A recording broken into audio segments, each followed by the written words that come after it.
Buenas tardes y muchas gracias a las organizadoras de este congreso sobre vocación y misión por invitarme a impartir esta charla o conferencia sobre la vocación de los hijos.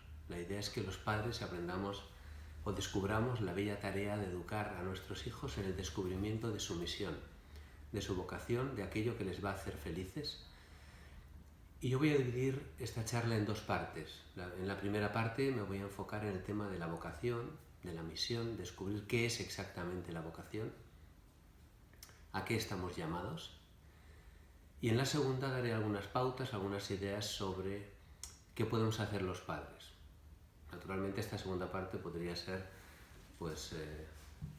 el conjunto de todos los cursos de orientación familiar que existen en el mundo y podríamos estar hablando horas y horas, pero yo voy a comentar algunas ideas que he oído o que he utilizado o que creo que pueden ser útiles para que las compartamos entre todos. Lo primero es centrar el tema en la vocación. Yo estoy últimamente leyendo bastante las catequesis de Juan Pablo II sobre la teología del cuerpo y creo que es un buen enfoque para entender qué consideramos por vocación. Juan Pablo II en aquellas catequesis parte del diálogo de Jesús con los fariseos cuando le preguntan si el hombre puede repudiar por cualquier motivo a la mujer. Y Jesús les remite al principio, primero dice, ¿qué os dijo Moisés? Que le diéramos libelo de repudio, y les remite al principio, les dice, en el origen no era así. El Creador les hizo hombre y mujer, y por eso el varón dejará a su padre y a su madre, se unirá a su mujer y serán una sola carne. Y ahí surge la primera vocación, la vocación originaria de todo ser humano. El cuerpo humano es teológico, es decir, expresa a Dios precisamente porque es relación con otra persona, porque está llamado a unirse. El cuerpo del varón no se entiende sin el cuerpo de la mujer, hay órganos que no se entenderían, ni el de la mujer se puede entender sin el cuerpo del varón, hay órganos que sobrarían. Por lo tanto, la primera idea es esa, todos estamos llamados a unirnos a otra persona. La vocación originaria a la que está llamada toda la humanidad es el matrimonio. La santidad es unión, es relación. Nuestra imagen con Dios, que es familia, es Padre, es Hijo y es Espíritu Santo, es precisamente esta condición que nos expresa el cuerpo de que estamos llamados a entregarnos a otro. Ahora bien, como no somos exclusivamente cuerpo, sino cuerpo y espíritu, es evidente que ese rastro, ese signo, o sea, esa idea que nos aporta el cuerpo, nos lleva a algo más. El cuerpo invita a amar, pero invita a amar también con el espíritu. Y ahí surge la segunda vocación, el celibato, la continencia por el reino de los cielos, que revela a Cristo en una cultura totalmente contraria a ello, porque en la cultura judía no se conocía otra vocación que no fuera la matrimonial, proyectada además a la fecundidad, a tener hijos. Cuando termina el diálogo con los fariseos, Jesús se va con sus discípulos y los discípulos le dicen, entonces, maestro, no trae cuenta casarse. Y Jesús les da una respuesta ciertamente enigmática. No les dice si es mejor casarse o no casarse. Les dice, no todos son capaces de entenderlo, sino aquellos a quienes se les ha concedido.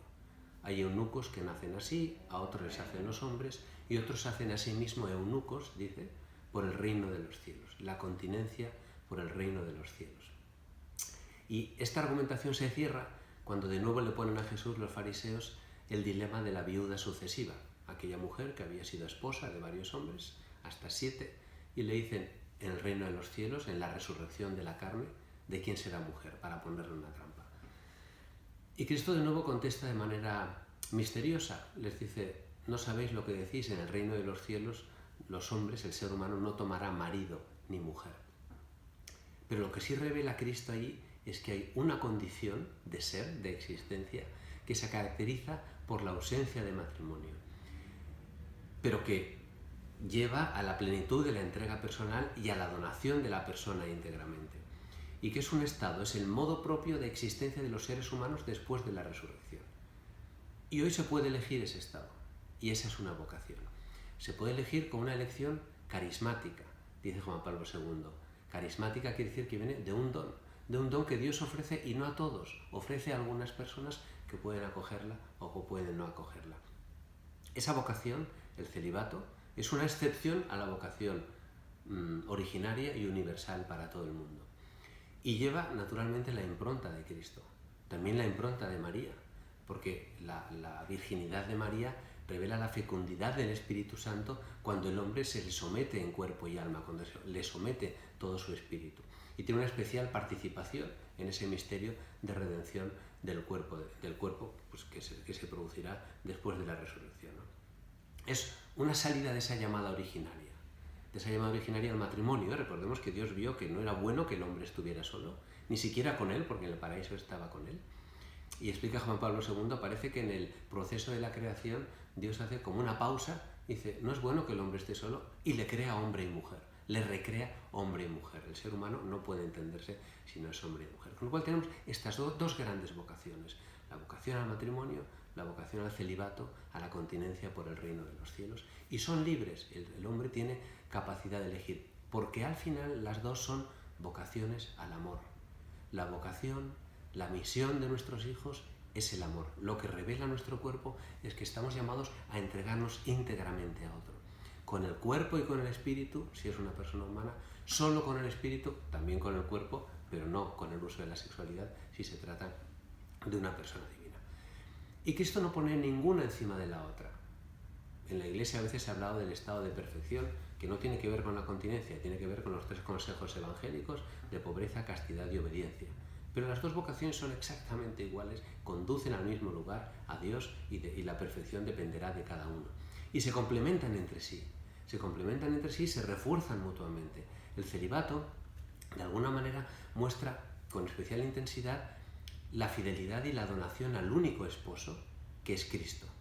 Y les recuerda a los casados, os tenéis que entregar en cuerpo, pero también en alma, también en espíritu. Mientras que el matrimonio, por el contrario, pone el acento en la fecundidad y les recuerda a los célibes, vosotros no tenéis que encerraros en Dios. Vuestra oración, vuestra relación con Dios tiene que estar abierta a la vida espiritual, y tenéis que ser fecundos como lo es el matrimonio, y tenéis que dar hijos espirituales. Aunque estéis en el claustro, vuestra oración tiene que estar proyectada al mundo, no a vuestra propia y única y exclusiva relación con Dios. Bueno, y todo esto se cierra, todo este argumento, con la carta de San Pablo a los Efesios, en el capítulo 5, versículos 31 a 32, cuando de nuevo vuelve al origen y a recordar que el hombre dejará a su padre y a su madre, se unirá a su mujer, y dice, y esto es un gran misterio, y yo lo refiero a Cristo y a su Iglesia. Y ahí ya el celibato se convierte en matrimonio en sí mismo, porque al final es la lucha de toda la Iglesia como novia hacia la unión con el único esposo. Y todos los místicos lo han revelado así, el cantar de los cantares también lo dice, ¿no? El alma que está enamorada de Cristo y que se entrega a Él. Hay un teólogo, Bill Donaghy, del Instituto de Theology of the Body en Estados Unidos, el Instituto de Teología del Cuerpo, que comenta que un sacerdote amigo suyo que se encargaba de ayudar a los jóvenes a discernir sobre su vocación al celibato y al sacerdocio, en un momento determinado les preguntaba, ¿tú crees que estás llamado al matrimonio o al celibato? Y le daba unas pautas para pensarlo. Y cambió la pregunta cuando estudió la teología del cuerpo de Juan Pablo II y pasó a preguntarles, ¿tú estás llamado al matrimonio terreno o al matrimonio celestial? Porque al final el matrimonio terreno, sacramental, es signo de ese matrimonio celestial de toda alma con Dios. La vocación, por lo tanto, teniendo en cuenta estas dos derivadas, estas dos concreciones, matrimonio, celibato por el reino de los cielos, es simplemente discernir la dirección de mis posibilidades de actuación en el futuro. Es decir, es aquel momento en el que yo me comprometo con lo que voy a ser en el futuro, y es un momento decisivo en la formación de la personalidad de cualquier persona, porque es el lugar y el momento en el que yo me voy a transformar en donación y voy a entrar en un proceso de autodonación permanente. Eso es la vocación, no es otra cosa. Decidir cómo, con mis talentos, con lo que tengo, con lo que soy, me voy a entregar a las demás personas y a Dios. Y pensar qué es lo que Dios y las demás personas esperan de mí, teniendo en cuenta cómo yo soy. Es responder, decía el Papa Francisco, a ese deseo de algo más. El Papa decía, el peor peligro en la vida es un mal espíritu que diga yo soy así. No, tú no eres así, y ese es el mensaje que hemos de transmitir a nuestros hijos. Tú no eres así. Tú eres mucho más y tienes que lograr alcanzarlo.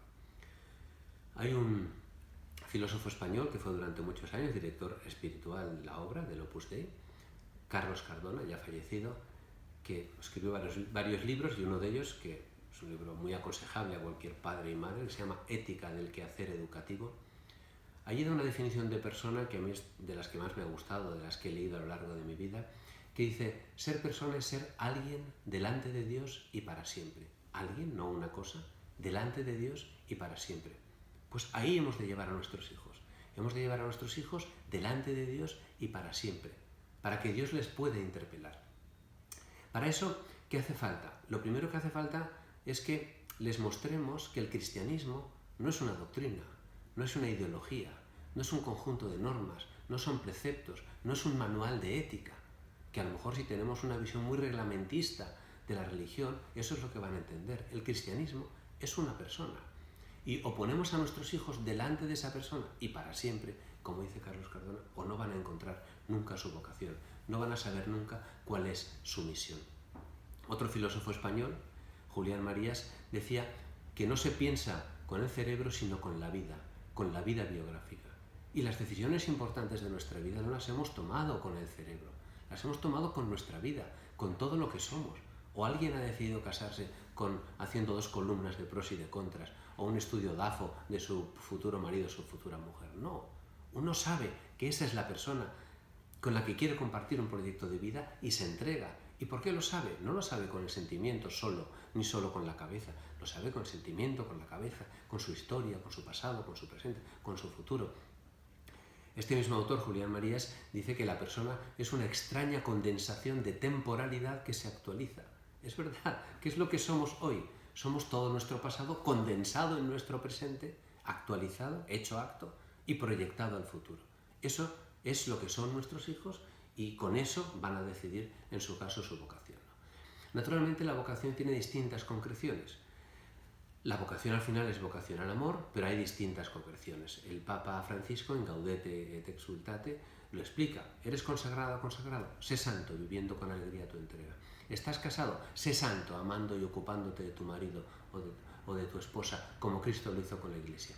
¿Eres un trabajador? Sé santo, cumpliendo con honradez y competencia tu trabajo al servicio de los hermanos. ¿Eres padre, abuela o abuelo? Sé santo, enseñando con paciencia. ¿Tienes autoridad? Sé santo, luchando por el bien común, etcétera, etcétera, etcétera.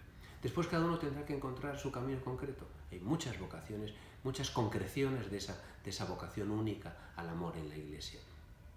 Yo la que conozco es la que yo tomé en su día y en la que sigo, que es la vocación al Opus Dei. Vocación al Opus Dei que Benedicto XVI explicaba muy bien en uno de sus escritos, cuando comentaba que la palabra santo ha recibido con una especie de estrechamiento a lo largo de la historia, ¿no? Y al final se identifica con aquellos santos que hacen milagros y que lo hacen todo bien. Y él dice: José María Escrivá ha actuado como un despertador, clamando: no, la santidad no es lo extraordinario, sino lo ordinario, lo normal para cada bautizado. La santidad no consiste en ciertos heroísmos imposibles de imitar, sino que tiene 1000 formas y puede hacerse realidad en cualquier profesión. Es la normalidad. Por eso la vocación al Opus Dei, la que yo conozco, no lleva a hacer cosas, aunque veamos a muchos miembros del Opus Dei al frente de iniciativas muy buenas. Lo que lleva es a hacer las cosas de otro modo. ¿Qué es lo específico de la vocación al Opus Dei? Don Fernando Cáriz, actual prelado de la obra, lo explica así. Dice: la vocación al Opus Dei acoge, recoge, encauza la entrega o dedicación a Dios y a los demás que es reclamada por la vocación cristiana. Lo único que se añade de peculiar es precisamente el cauce, que esa dedicación se lleva a cabo formando parte de una concreta institución de la Iglesia, el Opus Dei, con una determinada espiritualidad y con unos precisos medios formativos y apostólicos. El cauce, al final, lo que la identifica es una manera determinada de buscar a Dios, de seguir a Cristo y de intentar hacerse santo en esta vida, que se inspira bastante en los primeros cristianos, personas normales y corrientes que, como decía San José María, se armaron ruido, no lo hicieron para cosechar aplausos, sino para que Dios se luciera. ¿Cómo nace esa vocación? Nuestros padres, pues, el que tenga una vocación, pues la habrá experimentado y lo vemos en nuestros hijos, ¿no? ¿Cómo nace? Pues no se sabe. ¿Quién sabe cómo nace una vocación? San José María a los 15 años vio unas huellas en la nieve de un carmelita descalzo en Logroño y se preguntó: si otros hacen tantos sacrificios, ¿no podré yo ofrecerme a Dios? Y ahí empezó su vocación, los barruntos de vocación que decía él. El Papa Francisco lo ha explicado también, a los 17 años iba a cenar con unos amigos y sintió como la necesidad de pasar por su parroquia. Pasó, se confesó con un sacerdote al que no conocía y en ese momento entró la semilla de la vocación. Dice, fue la sorpresa, el estupor de un encuentro. Me di cuenta de que me estaban esperando. Desde ese momento, para mí Dios es el que te primerea. Uno lo está buscando, pero Él te busca a ti primero. Al final la vocación es como una nueva luz. También lo explicaba San José María. Es una visión nueva de la vida, un impulso misterioso. No es cosa de sentimiento, respondía a un joven que le preguntaba en una tertulia. Hijo mío, aunque uno se da cuenta de cuándo el Señor le llama, se está inquieto, se nota una insatisfacción, no estás contento de ti mismo. Y Benedicto XVI lo ha explicado en más de una ocasión con esas paradojas propias del Evangelio. Mi yugo no pesa, coge la cruz y sígueme, muere y tendrás vida. Y él dice, la vocación es igual, es una voz inquietante y tranquilizante a un tiempo, dulce e imperiosa, molesta pero a la vez amorosa, que te invita a tener más intimidad con el Señor, que a veces procede de sucesos aparentemente fortuitos, que ni siquiera nosotros los padres detectaremos. Un detalle que hemos tenido, una palabra que nuestros hijos han visto, han escuchado e interpretan en función de esa llamada que ya tienen en su interior y que poco a poco se va gestando. Una persona que conocen, una palabra de la Sagrada Escritura o de cualquier otro libro de vida interior o de cualquier otra persona. Quizás podemos tener en algún momento la duda de si realmente el origen de esa vocación es bueno, ¿no? ¿De dónde procede esa vocación? ¿Alguien le está lavando el cerebro a mi hijo? Mirad lo que decía Don Bosco, que lo recoge también de Santo Tomás de Aquino, que decía lo mismo. Dice, la vocación religiosa, esto es trasladable a cualquier vocación, debería abrazarse aunque viniese del demonio, porque siempre debe seguirse un buen consejo, aunque nos venga del enemigo. Otra duda que nos pueda saltar es la edad, la oportunidad. A veces hay vocaciones muy tempranas y a lo mejor nosotros como padres pues podemos dudar, oye, pero mi hijo tan joven realmente puede tener una vocación. En el año 1256, Santo Tomás de Aquino tenía una pugna con los clérigos ordinarios que intentaban apartar de las vocaciones religiosas a las nuevas órdenes mendicantes, sobre todo los dominicos y los franciscanos, a los jóvenes, ya me refiero entonces de 8, 10, 12 años. Y Santo Domingo escribió un libro defendiendo estas vocaciones tempranas que se llamaba Contra retraentes, contra los que retraen esas vocaciones. Y daba una serie de argumentos, ¿no? Yo voy aquí a dar 3 muy rápidos, ¿no? Uno, quienes pretenden retrasar esa vocación diciendo, es que hay que deliberar mucho, es que hay que dar muchas vueltas, hay que estar muy seguro, tienen que vivir antes la vida, dice, contradicen las palabras del mismo Señor. Porque Pedro, Andrés, Santiago, Juan, Mateo dejaron las redes, dejaron el barco, dejaron el telonio y le siguieron al instante, dice el Evangelio.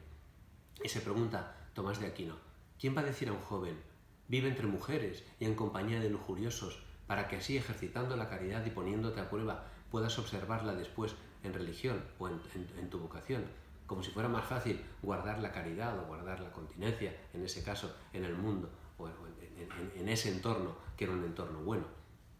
El segundo argumento que da es un brocardo latino, es contra facta non sunt argumenta. Contra los hechos no sirven los argumentos. Y dice, hay muchas vocaciones tempranas en la historia de la Iglesia que han dado lugar a grandes santos. San Benito, Santo Domingo, el mismo Santo Tomás, Santa Teresita del Niño Jesús. Ahora, el fin de semana pasado, tuvimos la beatificación de Carlo Acutis, un joven italiano de 15 años, que tenía toda una historia ya de relación y de vida íntima con Dios a los 15 años. Es posible tener una vocación temprana y que nuestros hijos la tengan. ¿Qué vamos a hacer? ¿Impedirla? ¿Impedir que los niños se acerquen a Dios? Entonces, ¿quién puede acercarse a Dios? Si los niños que son limpios, que son abiertos, transparentes y espontáneos no pueden hacerlo. La vocación no es una predestinación, es una gracia que se puede mimar, que se puede trabajar o que se puede perder, y se pierde sobre todo cuando no se cuida. Luego, no tengamos miedo, reforzar la vocación de nuestros hijos, por temprana que sea, es una ayuda a la inestabilidad de su voluntad y les va a ayudar a aproximarse a Dios. Y ahí estaremos nosotros y lo iremos viendo. Cualquier vocación en la Iglesia tiene todo un proceso de noviazgo, de acercamiento, hasta que hay una decisión ya definitiva cuando uno tiene capacidad de tomarla, pero no antes. ¿Qué preferimos? ¿Que nuestro hijo a los 14, 15, 16 años esté en un ambiente de amor, de formación y de entrega? ¿O que esté en un ambiente egoísta, frívolo y comodón? Ahí estaremos nosotros para ayudarle. Pero ese es tiempo que ha ganado. Ese tiempo con Dios es tiempo ganado en su vida, que después tendrá muchas buenas consecuencias, cualquiera que sea el lugar en que se encuentre. Naturalmente, la vocación hay que contrastarla. Hace falta un discernimiento. Y para discernir la vocación hace falta oración, hace falta consejo. Y hace falta vencer el miedo que a veces produce. La oración es fundamental. Si no hacemos a nuestros hijos almas de oración, después diremos algo de cómo podemos ayudarles a seguir ese camino, es muy difícil que vean su vocación y aun viéndola es muy difícil que la sigan y que perseveren. Tú también necesitas concebir la totalidad de tu vida como una misión, dice el Papa Francisco en Gaudete et Exsultate, punto 23. Inténtalo escuchando a Dios en la oración y reconociendo los signos que Él te da. Pregúntale siempre al Espíritu qué espera Jesús de ti en cada momento de tu existencia y en cada opción que debas tomar para discernir el lugar que eso ocupa en tu propia misión. Y permítele que forje en ti ese misterio personal que refleja a Jesucristo en el mundo de hoy. Oración. Naturalmente hará falta consejo. ¿Consejo de quién? Sobre todo consejo de personas que tengan experiencia, que tengan experiencia en dirección de almas. Y el consejo es consejo, porque nadie puede ver la vocación por mí mismo. La única persona que puede decidir si tiene vocación o no, soy yo. Santo Tomás lo recordaba también, se debe consultar ante las obras difíciles, pero solo cuando la verdad no es evidente. Si la verdad es evidente, nuestro hijo o nosotros mismos, en el caso de nuestra vocación, no hay que consultar a nadie. Si tú lo tienes claro, esa es tu vocación, la decisión es tuya. Tú tienes que discernir. El consejo siempre vale la pena, pero la decisión al final es de cada uno, ¿no? Si la llamada proviene de Dios, insiste Santo Tomás, no debe someterse al juicio de los hombres. Y San Gregorio y San Jerónimo advierten del consejo de los allegados, de los padres, de los familiares, porque los afectos carnales pueden al final desvirtuar ese consejo, porque a lo mejor nos hemos hecho pues, una idea del futuro de nuestro hijo y de repente pues, esto, claro, nos sorprende. ¿Cómo? Que ahora quieres ser numerario, en el caso de que sea una vocación numerario del curso, que quieres ser sacerdote. A lo mejor la vocación al matrimonio la tenemos más clara, las otras nos sorprenden más, ¿no? Tenemos que estar abiertos a cualquier posibilidad, porque lo que importa es que ellos descubran cuál es su misión, su vocación y no la nuestra, y que allí encuentren y sobre todo den la felicidad a los demás. ¿Que produce miedo esa decisión? Naturalmente, produce vértigo en ellos y en nosotros, que a veces pues, somos paternalistas y no les vemos con capacidad suficiente. Hay que lanzarles, tienen que vencer ese miedo. Ese grito de Juan Pablo II, no tengáis miedo. Benedicto XVI decía también, no tengáis miedo a Cristo. No se pierde nada entregándose a Cristo. Quien deja entrar a Cristo no pierde nada, nada, absolutamente nada, decía él, de lo que hace la vida libre, bella y grande. No, solo con esa amistad se abren las puertas de la vida. Por lo tanto, el mensaje yo creo que es a nuestros hijos, el mundo contigo puede ser mejor. También lo recordaba el Papa Francisco. Pero puede ser mejor si tú das lo mejor de ti. Si tú no das lo mejor de ti, entonces el mundo a lo mejor no avanzará lo que debería haber avanzado.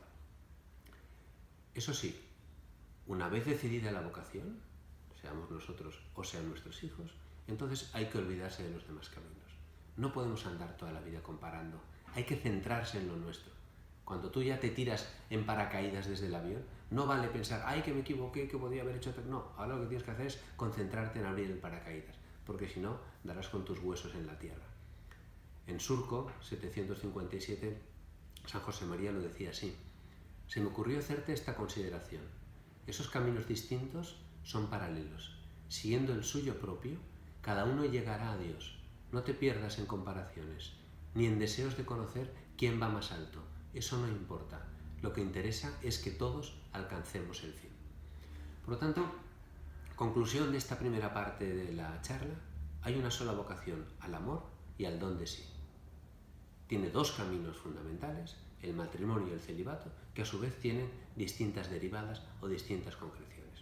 Nuestro papel como padres es alentarlas sin miedo desde el nacimiento de nuestros hijos hasta que ellos mismos puedan escoger el modo en que deciden empeñarse como personas. Y entro en la segunda parte, que es el papel de la familia. ¿Qué hemos de hacer nosotros como padres?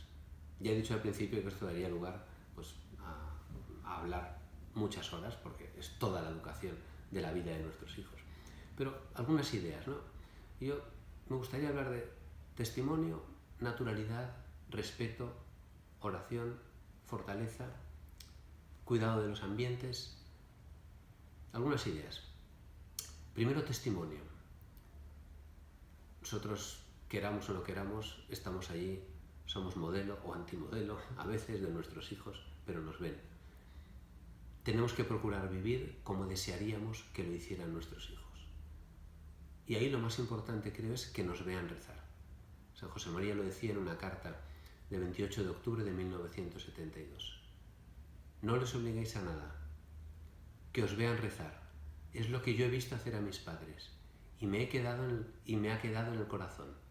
De modo que cuando tus hijos lleguen a mi edad, se acordarán con cariño de su madre y de su padre, que les obligaron solo con el ejemplo, con la sonrisa y dándoles la doctrina que era conveniente sin darles la lata. He dicho una carta, era una catequesis que daba a una serie de personas. Por lo tanto, nosotros como padres, lo primero, que nos vean enamorados de nuestra propia vocación. Nuestra propia vocación es el matrimonio. Tienen que vernos enamorados de nuestra mujer y de nuestro marido. Tenemos que expresar, que manifestar, que poner, que mostrarles esa cara amable del amor, que a veces no ven y guardamos solo para nuestra alcoba. Eso es lo primero. Lo segundo, vernos enamorados de Dios. Y después de Dios, de nuestras prácticas de piedad. ¿Cómo nos ven rezar? ¿Cómo nos ven ir a misa? ¿Nos ven cumpliendo con una obligación? ¿Nos ven con resignación? ¿Nos ven con deseo, con ansia, con ganas? Pregúntale a tu hijo. Oí una vez a un amigo mío que daba una charla y dijo, pregúntale a tu hijo, sobre todo si es jovencito, que es más pequeñito, que son más espontáneos, ¿qué crees que es lo más importante para tu padre? Yo no me he atrevido a hacerlo nunca. Pregúntale, a ver qué te dice. A lo mejor te dice que el dinero, a lo mejor el trabajo, a lo mejor que tu mujer ya está bien, a lo mejor el fútbol, a lo mejor el periódico, la política, o a lo mejor Dios, o a lo mejor tu vida de piedad, a ver qué es lo que le dice. Es un dato, ¿eh? No es un juicio definitivo, pero es un dato, ¿no? Pero eso, que nos vean lanzar una mirada o un piropo a una virgen que tenemos en el salón, que primero hay que tenerla, claro, porque si no es difícil, que nos vean irnos a confesar, que nos vean ir a misa, por supuesto, que nos vean leer libros de piedad que quedan encima de la mesa y ellos pueden leer. En mi vocación, que no voy a explicar, la lectura tuvo mucha importancia. Por circunstancias que no vienen al caso, me quedé con la lectura espiritual en mi estantería de mi suegro y ahí empecé a leer y eso tuvo mucha importancia en mi proceso de vocación, ¿no? Otro amigo mío me contaba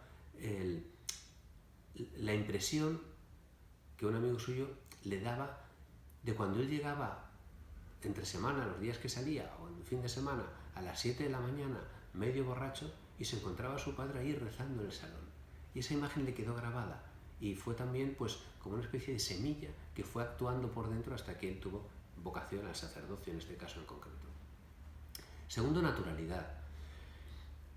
Que nos vean rezar y que nos vean de manera natural vivir nuestra vocación, que no somos personas raras, aterrizadas de otra galaxia, que no somos padres pluscuamperfectos, que todo lo hacemos bien, que no nos escandalizamos por todas las cosas, que nos divertimos, que acertamos, que nos equivocamos, que caemos, que nos levantamos, que somos personas normales y corrientes, que no andamos todo el día juzgando a los demás y juzgando todo, sino que estamos allí y vivimos junto con ellos, que somos capaces de escucharles a ellos sin juzgarles, cosa que a veces nos cuesta mucho a nosotros los padres, y simplemente estar y hablar de sus cosas sin meter la moralina en cada momento. Eso sí, tenemos que saber escoger el momento en que introduciremos en su alma esa semilla de la vocación o esa pregunta, esa inquietud. La faceta educadora es una faceta importante en el papel de nuestra misión como padres y madres, pero no es la única. A veces hemos de apartarla e intensificar otros aspectos, el compañerismo, la amistad, la diversión, la ayuda mutua, etcétera, etcétera. Eso sí, cuando lo veamos, podemos introducir la semilla, ¿no? Hijo, ¿tú qué crees que espera Dios de ti? ¿Por qué tienes todos estos talentos? Has nacido en esta familia, has ido a este colegio, has recibido esta formación, esta educación, tienes esta capacidad intelectual o de amistad, de relación, de lo que sea. ¿Por qué crees que tienes todo esto? Pregúntatelo. A ver si encuentras el camino que Dios te está pidiendo. Luego, cuidar los ambientes. Creo que esto es importante, los ambientes culturales, educativos, de ocio, naturalmente, y el ambiente también en el ámbito de la educación. Si tenemos la posibilidad de llevar a nuestros hijos a un colegio cuya formación humana sea igual o similar a la que nosotros tenemos o que nos gustaría, pues no hemos de dudarlo. Aunque sea un poco más difícil llevarlos a este colegio, porque esté lejos, porque sea algo más caro, en la medida de nuestras posibilidades, si podemos, tenemos que hacerlo. Porque si no va a haber una quiebra en la vida interior de nuestros hijos y se puede generar incluso un juicio de los hijos a los padres. Y luego todo el ámbito de ocio, cultural, educativo. Por ejemplo, aquí el tema de las actividades extraescolares es muy importante. Casi todos nuestros hijos van a actividades saliendo del colegio. Van a un colegio bueno que hemos escogido, que les educa como nosotros queremos, y luego salen del colegio y van a actividades extraescolares. ¿Sabemos quiénes les imparten esas actividades?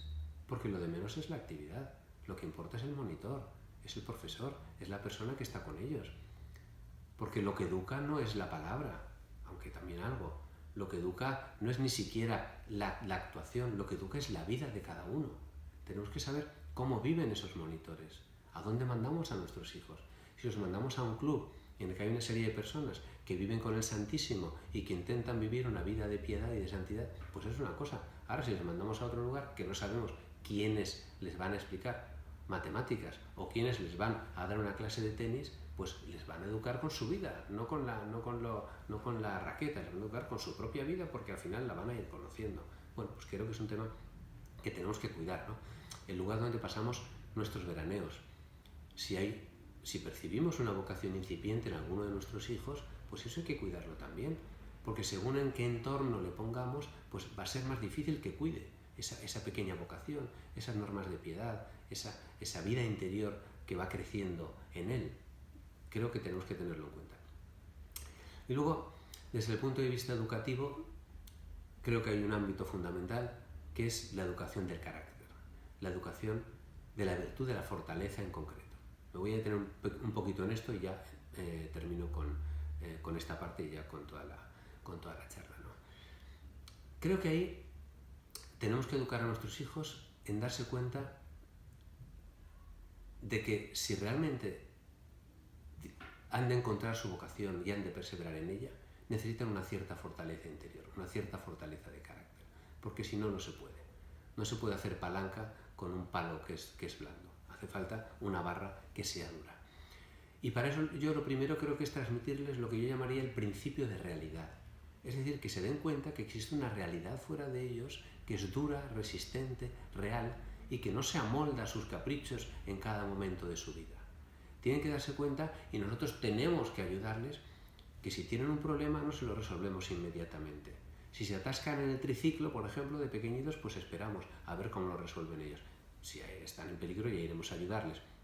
Si se olvidan el sándwich, el bocadillo, pues pasan hambre. Si no se llevan el jersey al cole, pues pasan frío. Si llegan tarde al entrenamiento y el entrenador les castiga con no jugar el partido, no le llamamos para excusarles, no juegan el partido y punto. Si no trabajan a cierta edad, tienen poco dinero, etcétera, etcétera, etcétera. Tienen que ir encontrándose con esa realidad que va a exigir de ellos una posición fuerte en la vida. Y el mensaje a transmitirles es muy sencillo, es: hijo, tú no eres el ombligo del mundo. Hay un autor, un sacerdote americano, Richard Rohr, que publicó un libro que se llama Adam's Return, The 5 Promises of Male Initiation, que quiere decir el retorno de Adán, las 5 promesas de la iniciación masculina. Y la tesis de este autor es que a la mujer su propio cuerpo le advierte o le coloca en un estadio de madurez, porque todos los cambios hormonales que se producen con la menstruación pues, le hacen ver que ha accedido a un grado de responsabilidad que antes que no tenía y que puede llegar a tener a dar una nueva vida. Dice, el varón no tiene ese proceso. Y en las culturas ancestrales había siempre como un ritual para que entrara en la vida adulta. Y se le ponía una situación difícil. Se le mandaba a la selva, se le ponía una reta, un reto, un objetivo que le costara conseguir, etcétera, etcétera. Y él dice, hay que volver a esos rituales porque hoy día no están. Y hoy día, tanto a los hombres como a las mujeres, porque como el tema de la fertilidad ya está totalmente controlado, pues tampoco pueden percibir ese plus de responsabilidad y esa entrada que supone la entrada en la madurez. Y Richard Rohr dice que hay que lanzarles 5 mensajes a nuestros hijos. La vida es dura, tú no eres tan importante como piensas, tu vida no va sobre ti, tú no la controlas y vas a morir. Así de crudo.